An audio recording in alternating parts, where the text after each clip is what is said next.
It's good to see you. What is up, you guys? This is All Day Day 1 on the PS4, and I'm going to be giving you a video basically as an overview on the characters that cost 750 Eternity Splinters. I'll be putting the time of each character down in the description for those of you that are wanting to see specific characters. Go ahead and enjoy the video, and peace.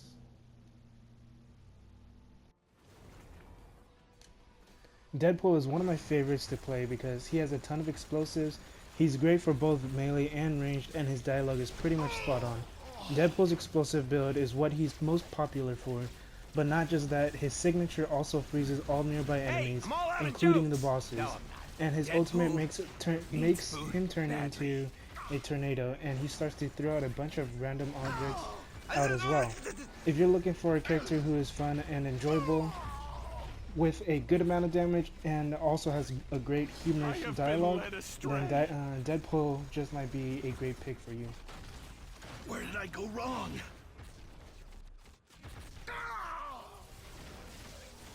Dr.Strange is one of the top tier characters in the game as a summoner, DPS, and support. Strange can summon a ton of projections that can deal damage as he casts his magic. He can cast a projection that can taunt nearby enemies, which can also take aggro off of nearby allies, and a few other beings in his arsenal. Strange can dish out a heavy amount of damage, and he can also support his team by giving them rapid heals, 20% damage increase and 20% damage reduction, and a few other buffs as well. Strange will most definitely be a great pick for most players for operations, patrols, especially for raids and for other future difficulties and content.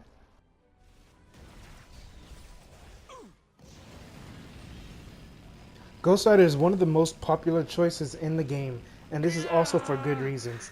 He is by far one of the strongest characters in the game. He can take out mobs in a few seconds, as well as apply burning magic damage on enemies.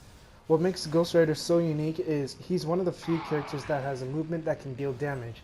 Ghost Rider's motorcycle will leave a trail of fire damage, dealing damage to any enemy who steps foot on his fire trail.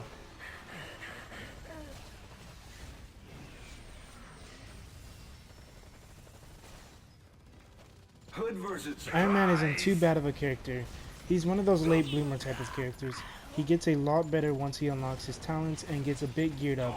Iron Man pretty much revolves around his suit power in order to use most of his abilities. Once you've got Iron Man kitted out in good gear or even just high suit power, he can dish out a nice amount of damage. Are you ready for this?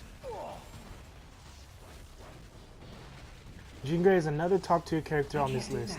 Her survivability is one of the best in the whole roster, and her damage output is fairly high. She can take out mobs of enemies fairly quick, but her single target isn't the best. She can switch between psionic or fire, also known as psionic avatar form or phoenix force. Her phoenix force makes her a lot stronger and lets her gain health on hit. So if you're looking for a character with a great amount of AoE damage that can also take hits, Jean just might be for you.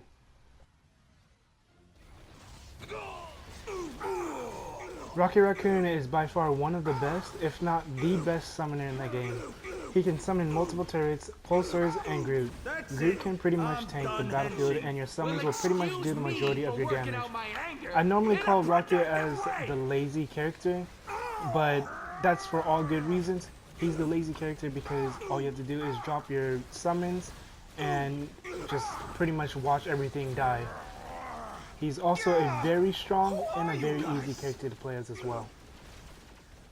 I am Groot. SpiderMan is a very agile, fast, and strong character. He relies a lot on his dodges and leaps. SpiderMan can pretty much tank the battlefield if the player is able to rotate his dodges consistently. Some of SpiderMan's abilities can also cancel enemy abilities as well. SpiderMan can play either ranged or melee, both being just as effective, although ranged builds will rely heavily on his webbing resource. If you're a Spider-Man fan and you really want to play him, you most likely won't be disappointed in playing him.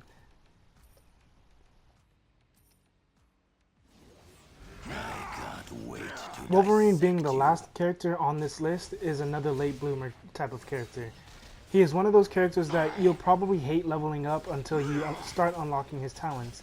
Once he's at his last talent, he becomes one of the most fun characters to Behold play. my And once he's creations. geared, he becomes one of the strongest as well. He's one of the only character where his bleed status stacks and his bleed damage can increase in damage a whole lot. He's also a fast-paced character and obviously only a melee-based character as well. Nothing.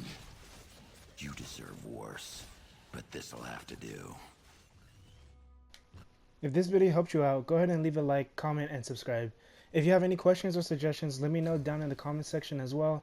If you're still unsure of who to pick, you can always ask me and I'll try to give you more insight of whichever character you're interested in. So this is all day in day one on the PS4. Have a good day, good night, and peace.